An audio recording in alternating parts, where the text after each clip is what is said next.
ఎందుకంటే మన ప్రభుత్వం ఉన్నప్పుడు ఇప్పుడే సీనన్న చెప్పినట్టు అన్ని మనమే గెలిచినాం, కిందికేళ్ళ మీద దాకా మొత్తం గల్లీ టు ఢిల్లీ మనమే గెలిచినట్టువి. కానీ వీళ్ళ ప్రభుత్వం వచ్చినాక వీళ్ళకి నిజంగా ఎంత నిజాయితీ లేని మనుషులు అంటే, రేవంత్ రెడ్డి గారి ప్రెస్ మీట్ నేను కూడా చూసిన.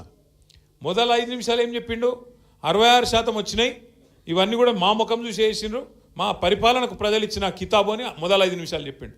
అటెన్కి ఎవరో విలేకరు అడిగిండు ఒక 5 నిమిషాల తర్వాత, సార్ మరి చక్కగా రాలేదు కదా ఏం సంగతి అంటే, అవన్నీ మాయి కావే, అవన్నీ కింద ఊళ్ళల్లో లోకల్ పరిస్థితులు బట్టి ఉంటాయి, మాకేముంటుంది అని మొత్తం మాట ప్లేట్ ఫిరాయించేసిండు ఒకటే ప్రెస్ మీట్లా. ముందు 5 నిమిషాలు ఒక తీరుగా, ఆఖరికి ఒక తీరుగా. అందుకే నేను ఎప్పుడు చెప్తుంటా, రేవంత్ రెడ్డి గారిలో 2 మనుషులు ఉంటారు, ఒకడు రాము, ఇంకోడు రెమో, అపరిచితుడు. అప్పుడే గ్లోబల్ సమిట్ అని డ్రామా చేస్తాడు, పెద్ద 5 లక్షల కోట్లు వచ్చినాయి, 6 లక్షల కోట్లు వచ్చినాయి అంటాడు. మళ్ళీ అప్పుడే మనది బిచ్చం బతుకు, మనకి ఆడ పైసలు ఉన్నాయి, ఢిల్లీకి పోతే చెప్పులు ఎత్తుకపోతారు అంటున్నారు అని ఇంకో దిక్కు అట్లా మాట్లాడుతాడు. ఎవలేందో నిజం అర్థం కాదు మనకు. కానీ ఒకటి మాత్రం వాస్తవం, ఇవాళ ఇందాక పెద్దలు చెప్పింది అక్షర సత్యం. ఇవాళ కాంగ్రెస్ ఎమ్మెల్యేలు చెప్తారు, మీరు నేను చెప్పుడు కాదు. ఆయన పాపం మహబూబ్నగర్ ఎమ్మెల్యే ఉన్నాడు, మీ పక్కకే ఉంటాడు ఆయన చెప్పిండు శ్రీనివాసరెడ్డి ఏమన్నాడు నిజాయితీగా, మా కాంగ్రెస్ గవర్నమెంట్లో మా ఎమ్మెల్యేలకి పైసలు దిక్కులేవు, పేరెంటాలకు పోతున్నాం తప్ప మాకేం పని లేదు పాడలేదు, ఏం చేయాలి అని ఆయన చెప్తా ఉన్నాడు. ఇంకొక ఎమ్మెల్యే చెప్పి ఏం చేసిండు, ఆయన ఎల్లారెడ్డి నియోజకవర్గ ఎమ్మెల్యే, కాంగ్రెస్ ఎమ్మెల్యే, ఆయన ఇక రేవంత్ రెడ్డి పైసలు ఇస్తలేడని చెప్పి నిధుల అభివృద్ధి కోసం సీదా ప్రపంచ బ్యాంకుకు ఉత్తరం రాసేసిండు. ప్రపంచ బ్యాంకు నాకు 100 కోట్ల అప్పు ఇవా, మా ముఖ్యమంత్రి గారు ఇస్తలేడు అన్నాడు. కాబట్టి ఒకటి గుర్తుపెట్టుకోండి మీరు పక్కా, కాంగ్రెస్ ఎక్కడ ఉంటుందో ప్రోగ్రెస్ అక్కడ ఉండదు. కాంగ్రెస్ ఉన్నంతకాలం ప్రోగ్రెస్ మర్చిపోవుడే. ఇంకో 2 ఏళ్ళు మనకు కష్టాలు తప్పయి. కేసీఆర్ గారు ఉన్నప్పుడు గ్రామాలు ఎట్లుండే, ప్రతి ఊర్లో ఒక నర్సరీ, ప్రతి ఊళ్ళో మొక్కలు పెంచే కార్యక్రమం, ప్రతి ఊళ్ళో చెత్త తీసేందుకు ఒక ట్రాక్టర్, మొక్కలకు నీళ్లు పోసేందుకు ఒక ట్యాంకరు, ఆ చెత్త తీసి పారేసేందుకు ఒక దగ్గర వేసేందుకు డంపింగ్ యార్డ్. మనుషులు చచ్చిపోతే ఇదివరకు పొలాల కాడనో లేకపోతే వాక్ కాడనో చెరువు కాడనో దాన సంస్కారాలు చేసేది.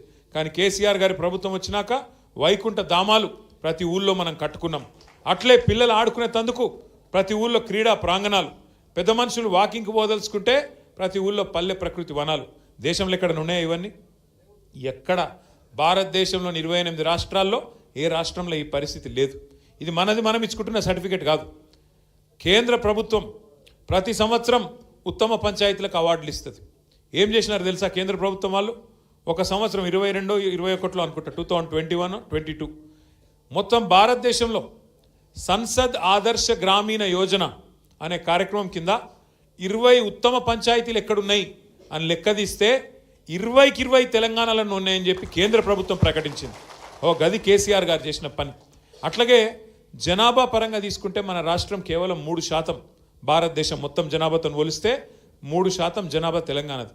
కానీ జాతీయ ఉత్తమ పంచాయతీ అవార్డులు పంచాయతీరాజ్ దినోత్సవం రోజు కేంద్ర ప్రభుత్వం ప్రకటిస్తే 3% జనాభా ఉన్న తెలంగాణ 30% అవార్డులు గెలుచుకున్న విషయాన్ని నేను మీకు గుర్తు చేస్తూ ఉన్నా.